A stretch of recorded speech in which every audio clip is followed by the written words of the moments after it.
Assalamualaikum warahmatullahi wabarakatuh. Semangat pagi pejuang PTN. Selamat datang di Kak Okta Channel. Bagaimana nih kabarnya hari ini? Harus luar biasa ya.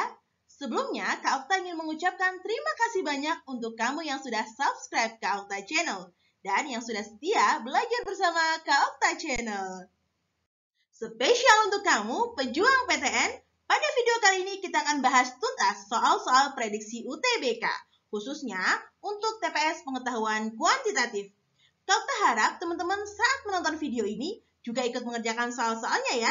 Nanti kita akan bahas konsep-konsepnya dan pastinya Kak Okta akan berikan cara cepatnya menggunakan Super Genius. Oke, langsung saja kita bahas soal-soalnya. Untuk soal yang pertama, diketahui fungsi f dan g dengan gx sama dengan f, 3x kuadrat kurangi 7. Jika diketahui g turunan pertama dari 2 sama dengan 6, maka nilai dari f turunan pertama dari 5 adalah berapa? Nah, yang perlu kamu ketahui, jika saya punya bentuk fungsi, dalam kurung ada fungsi lagi. Maka, jika saya punya y sama dengan fu, di mana u adalah sebuah fungsi, maka y turunan pertama adalah f turunan pertama dari u, kita kalikan dengan u diturunkan. Gitu ya. Bagaimana caranya? Nah, karena saya di sini punya gx sama dengan f 3x kuadrat kurangi 7, maka jika g saya turunkan, maka di sini yang sebelah kanan juga f-nya saya turunkan. Berarti f diturunkan, 3x kuadrat kurangi 7-nya tetap, dikalikan dengan turunan yang ada dalam kurung. Berarti diturunkan dari 3x kuadrat kurangi 7 diturunkan menjadi 6x. Seperti itu ya. Nah, karena yang ditanyakan adalah g turunan pertama dari 2. Maka semua nilai x kita ganti dengan 2 dulu ya. Berarti g turunan pertama dari 2. Di sini f turunan pertama dari 3 kali 2 kuadrat kurangi 7 dikalikan dengan 6 kalikan 2. Nah, di sini g turunan pertama dari 2 adalah 6. Kemudian kita hitung di sini f turunan pertama 3 kali 2 kuadrat berarti 4 kali 3 itu hasilnya 12, kurangi 7 hasilnya 5 ya. Dikali dengan 6 kali 2 hasilnya adalah 12. Maka dari sini bisa kita ketahui nih, maka f turunan pertama dari 5 itu adalah 6/12 atau 1/2. Maka jawaban yang benar adalah yang B.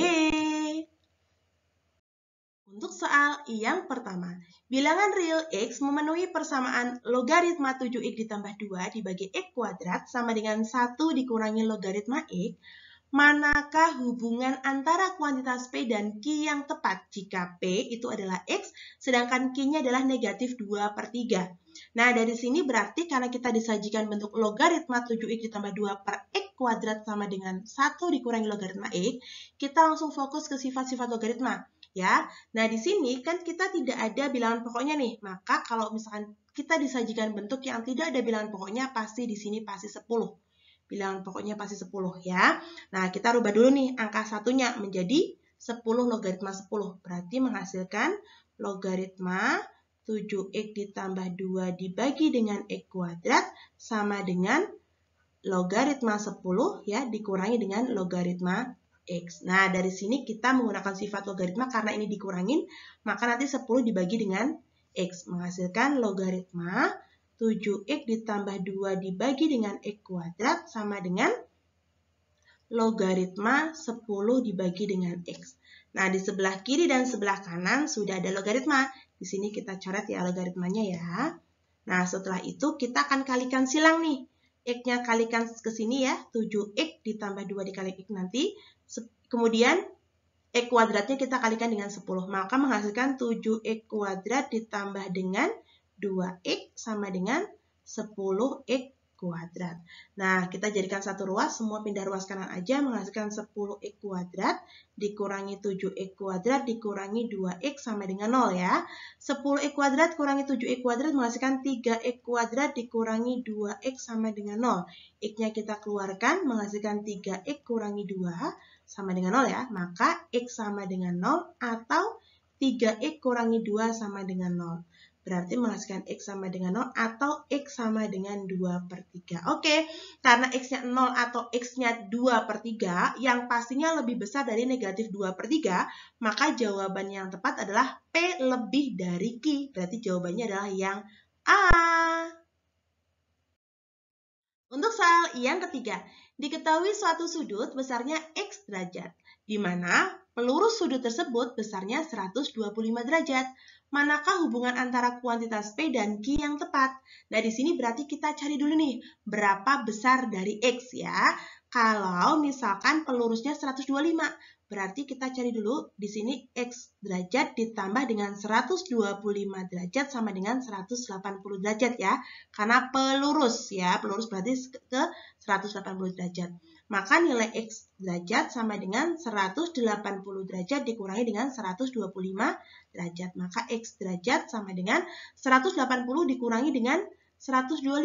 Maka menghasilkan 55 derajat. Oh, berarti sudutnya itu adalah 55 derajat.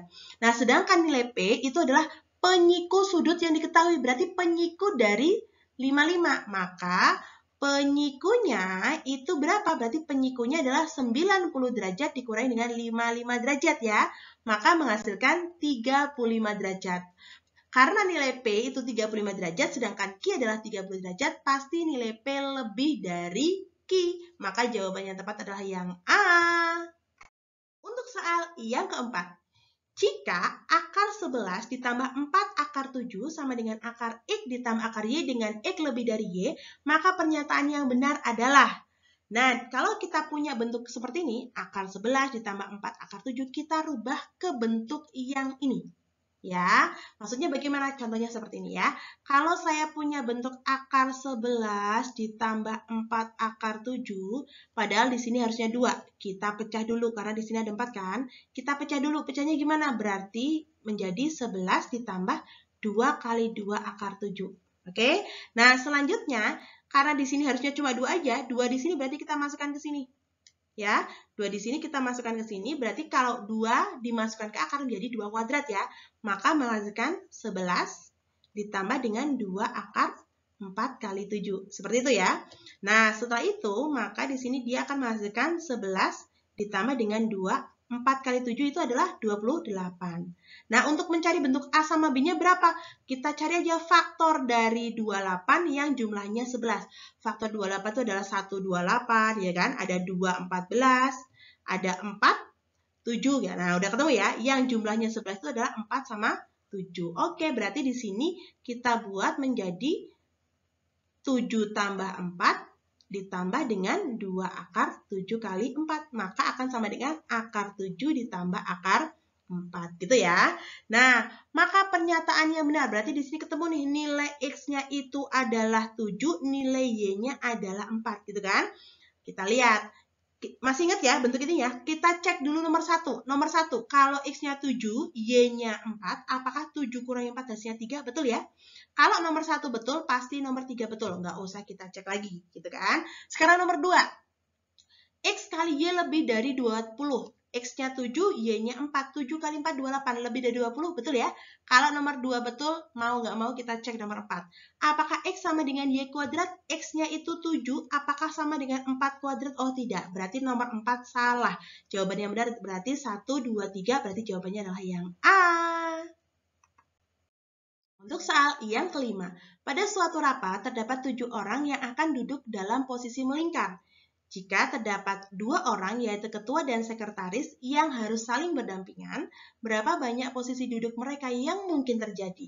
Oke, kita gambar dulu ya. Di sini ada A, B, ada 7 orang ya. C, D, E, F, G. Nah, anggap aja seperti ini ya. Nah, ternyata misalkan di sini ketua sama sekretarisnya adalah A sama B. Mereka harus saling berdampingan, ya kan? Nah, berarti bagaimana cara kita mengerjakannya? Kita akan mencari banyak cara ya. Banyak cara atau banyak posisi mereka duduk. Ya, oke. Nah, untuk mencari banyak posisi yang pertama, karena A dan B harus saling berdampingan, berarti di sini bisa posisinya berubah A, B, B, A. Berarti di sini 2 faktorial ya. Kemudian dikali. Karena mereka duduknya melingkar, berarti menggunakan permutasi siklik ya. Nah, kalau permutasi siklik kan berarti di sini harusnya kalau 7 orang harus 7 kurangi 1 faktorial. Tetapi di sini A sama B itu menjadi satu kesatuan karena harus berdampingan terus. Berarti hitungannya nggak 7 lagi nih. Berarti kita hitung ada berapa? Ini menjadi satu kesatuan berarti 1, 2, 3, 4, 5, 6. Gitu ya. Berarti dikalikan dengan 6 kurangi 1 faktorial. Berarti hasilnya adalah 2 faktorial, berarti 2 kali 1, dikali dengan 5 faktorial, berarti 5 kali 4 kali 3 kali 2 kali 1, gitu kan. Berarti kita hitung yuk, 5 kali 2, 10 ya. 10 kalikan 12, berarti 120 kalikan 2, berarti 240 cara. Jawabannya adalah yang C. Untuk soal yang keenam, jika P ditambah 1 per P sama dengan 5, maka nilai dari P pangkat 3 ditambah 1 per P pangkat 3 sama dengan berapa? Nah, biasanya kan teman-teman hafalnya yang ini ya. Jika saya punya A kuadrat ditambah B kuadrat, maka akan sama dengan A ditambah B dikuadratkan, dikurangi dengan 2 kali A ditambah B. Nah, sedangkan kalau saya punya A pangkat 3 ditambah B pangkat 3, nah ini tambah satu lagi apalah nih? Berarti A ditambah B pangkat 3 dikurangi dengan 3AB kalikan A ditambah B. Nah, sekarang A sama B-nya kita ganti dengan P sama 1 per P.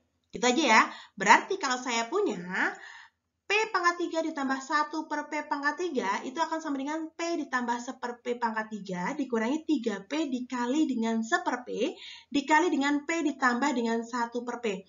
Ingat, di sini ada P sama P coret. Berarti bisa disimpulkan nih, kalau saya punya bentuk P pangkat 3 ditambah 1 per P dipangkatkan 3, itu akan sama dengan P ditambah 1 per P pangkat 3 dikurangi dengan 3 dikali dengan P ditambah 1 per P, gitu kan? Nah, di sini kan P per P sudah diketahui, nilainya adalah 5. Berarti 5 pangkat 3 dikurangi dengan 3 dikali 5. 5 pangkat 3 berarti 5 kali 5 kan 25, dikalikan 5 lagi berarti 125 ya. Dikurangi dengan 15, maka menghasilkan 110. Seperti itu ya, berarti jawaban yang tepat adalah yang C. Oke, untuk nomor 7, di sini disajikan bentuk eksponen ya. Nah, kalau kita disajikan bentuk seperti ini, langsung saja nanti kita arahkan ke sifat-sifat dari eksponen itu sendiri. Nah, kemudian kalau kita lihat bentuk yang pecahan seperti ini, maka nanti kita akan pecah ke bentuk eksponen yang pangkatnya paling kecil. Maksudnya bagaimana? Di sini ada 7 pangkat 3033, di sini ada 7 pangkat 3030. Maka kita pecah di sini menjadi pangkat yang kecil, berarti 7 pangkat 3030 dikali 7 pangkat, karena di sini 33, biar menghasilkan 3033, berarti di sini 30 ditambah dengan 3, gitu kan? Karena kalau di dalam sifat eksponen, kalau dikali, maka pangkatnya dijumlahkan, gitu kan? Nah, di sebelah kanannya di sini tetap dikurangi dengan 7 pangkat 3030. Kemudian kita bagi. Nah, untuk bawah itu ada 3031 sama 3028. Berarti yang kecil itu adalah 3028. Berarti di sini 7 pangkat 3028 dikali dengan 7 pangkat. 3028 biar menjadi 3031 berarti ditambahkan dengan 3 ya. Berarti di sini pangkatnya menjadi 3. Dikurangi dengan 7 pangkat 3028. Oke, nah sekarang karena sebelah kiri ada 7 pangkat 3030 dan sebelah kanan juga ada 7 pangkat 3030, maka untuk 7 pangkat 3030 saya keluarkan nih. Berarti 7 pangkat 3030 saya keluarkan. Nah, di sini berarti menghasilkan 7 pangkat 3, kemudian di sini karena sudah keluar semua nih, berarti tinggal 1. Gitu ya. Begitu juga untuk yang bawah nih. 7 pangkat 3028 saya keluarkan, ya. 7 pangkat 3028. Nah, berarti sini sisanya tinggal 7 pangkat 3. Sebelah kanan juga sudah dikeluarkan semua, sisanya tinggal 1. Gitu ya. Nah, selanjutnya, karena di atas ada 7 pangkat 3 kurang 1, di bawah juga ada 7 pangkat 3 kurang 1, bisa kita coret. Oke. Maka akan menghasilkan 7 pangkat 3030 dibagi dengan 7 pangkat 3028. Ingat, di dalam sifat eksponen, kalau ada bilangan eksponen yang dibagi, maka pangkatnya dikurangin. Maka menghasilkan 7 pangkat 3030 dikurangi 3028 ya. Jadi hasilnya adalah 7 pangkat 2. Berarti hasilnya ada 49. Jawaban yang tepat adalah yang D. Untuk soal nomor 8, banyaknya bilangan bulat antara 1 dan 100 yang bukan hasil kuadrat dari suatu bilangan dan juga bukan hasil pangkat 3 dari suatu bilangan. Nah, pertama kita akan cari dulu nih, bilangan-bilangan yang merupakan hasil kuadrat dari 1 sampai 100. Berarti dari 1 kuadrat, ada 2 kuadrat, ada 3 kuadrat, ada 4 kuadrat, ada 5 kuadrat, ada 6 kuadrat, 7 kuadrat, ada 8 kuadrat, ada 9 kuadrat, dan 10 kuadrat. Kemudian kita cari juga hasil dari pangkat 3 ya. Untuk pangkat 3, berarti siapa sih yang merupakan hasil dari pangkat 3? Ada 1 pangkat 3, ada 2 pangkat 3, ada 3 pangkat 3, ada 4 pangkat 3. Nah, untuk 5 pangkat 3 kan 125, itu sudah lebih dari 100, berarti tidak diikutkan, gitu ya. Nah, sekarang kita akan hitung nih, berapa banyak bilangan bulat antara 1 sampai 100. Berarti 1, 2, 3, 4, sampai dengan sini 99, di sini 100 ya. Nah, harusnya kan ada 100, tetapi ada kata antara. Kalau ada kata antara, berarti 1 dan 100 tidak ikut. Berarti banyaknya bilangan bulat antara 1 sampai 100, berarti bukan 100, tapi 98. Gitu ya. Nah, sekarang kita lihat syaratnya. Di sini, yang bukan hasil kuadrat. Kita hitung nih, siapa yang hasil kuadrat suatu bilangan. Ingat, di sini ada 1 sama 100 tidak dihitung ya. Kita lihat, berarti ada berapa? 1, 2, 3, 4, 5, 6, 7, 8. Di sini ada 8. Kemudian untuk pangkat 3, di sini 1 tidak ikut ya. Ada 8, 27, sama 64. Tapi 64 sudah dihitungkan di pangkat 2 ya, atau di kuadrat. Berarti di sini hanya ada 2. Maka banyaknya bilangan bulat antara 1 sampai 100 yang bukan hasil kuadrat dari suatu bilangan dan juga bukan hasil pangkat 3 dari suatu bilangan, itu adalah 98. Itu adalah total dari bilangan bulat antara 1 sampai 100 dikurangi dengan yang kuadrat ya. Hasil kuadrat itu 8 dan hasil pangkat 3 itu 2. Berarti totalnya adalah hasilnya tinggal 88. Berarti jawaban yang tepat adalah yang C. Untuk soal nomor 9. Nah, kalau misalkan teman-teman dihadapkan dengan soal bentuk seperti ini, ya, kita harus menggunakan trik nih. Karena kalau misalkan kita menggunakan cara biasa akan lama waktunya ya. Kita menggunakan trik yaitu menghitung kebilangan yang mendekati. Ya, caranya adalah gini. Pertama, kita rubah dulu bentuk-bentuk pecahan ini ke bilangan yang lebih gampang disederhanakan. Contoh, di situ ada 22 sama 81, maka kita rubah menjadi 20 sama 80. Nah, kalau kayak gini kan lebih gampang toh. Nah, selanjutnya, kalau 16 sama 74, maka dirubah ke dalam 16 itu kita rubah ke 15, 74 ke 75, gitu ya. Sedangkan kalau 29 sama 89 di sini menjadi 30, penyebutnya jadi 90. Sedangkan kalau di sini 22 sama 31, berarti yang paling mendekati, yang gampang disederhanakan menjadi 20 sama 30. Seperti itu ya. Walaupun nanti hasilnya tidak sama persis, tapi hasilnya mendekati. Gitu ya. Oke, selanjutnya 20 sama 80 kalau disederhanakan menjadi 1/4. Kemudian 15 sama 75 menjadi 1/5. Kemudian 30 sama 90 menjadi 1/3. Dan 20 sama 30 menjadi 2/3. Nah, dari sini baru kita rubah ke bentuk desimalnya. Kalau 1/4 itu menjadi 0,25, sedangkan 1/5 menjadi 0,20, kemudian 1/3 menjadi 0,33 ya. Sedangkan kalau 2/3 itu menjadi 0,6666. Saya rubah menjadi 0,67 gitu. Baru kita jumlahkan 0,25 ditambah 0,20 ditambah 0,33 ditambah 0,67. Oke, kita jumlahkan.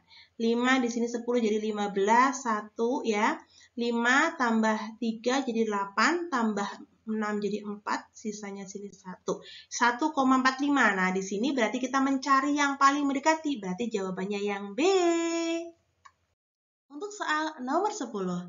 Nah, teman-teman, kalau misalkan nanti dihadapkan dengan bentuk soal seperti ini, di mana di X dan di Y mengandung bilangan yang sama nih, ya, maka nanti kita bisa disederhanakan dengan membagi bilangan itu, ya. Di situ ada 2029, ada 2029, di sini juga ada. Maka nanti akan kita bagi dengan 2029. Berarti bilangan 2029 dibagi 2029 hasilnya 1, kemudian di sini dibagi dengan 2029 berarti menghasilkan 1 juga ya. Karena penyebutnya 2 berarti menjadi per 2. Sedangkan di sini juga sama nih. 2029 kita bagi juga dengan 2029 berarti hasilnya atasnya menjadi 1, penyebutnya tetap 2. Nah, berarti X akan menghasilkan 1 dikurangi setengah hasilnya setengah, Y-nya ternyata juga sama setengah. Maka nilai X akan sama dengan Y. Ternyata gampang ya? Berarti jawabannya adalah yang C. Sekian dulu untuk video kali ini. Pastikan untuk menonton video-video lainnya dari Kak Optai Channel sebagai teman belajarmu. Dan pastikan untuk like, komen, dan subscribe channel ini. Untuk tanda loncengnya diaktifkan juga ya, biar kamu selalu dapat info terupdate tentang video terbaru dari Kak Optai Channel. Sampai di sini dulu video kali ini. Sampai jumpa di video-video selanjutnya. Bye-bye.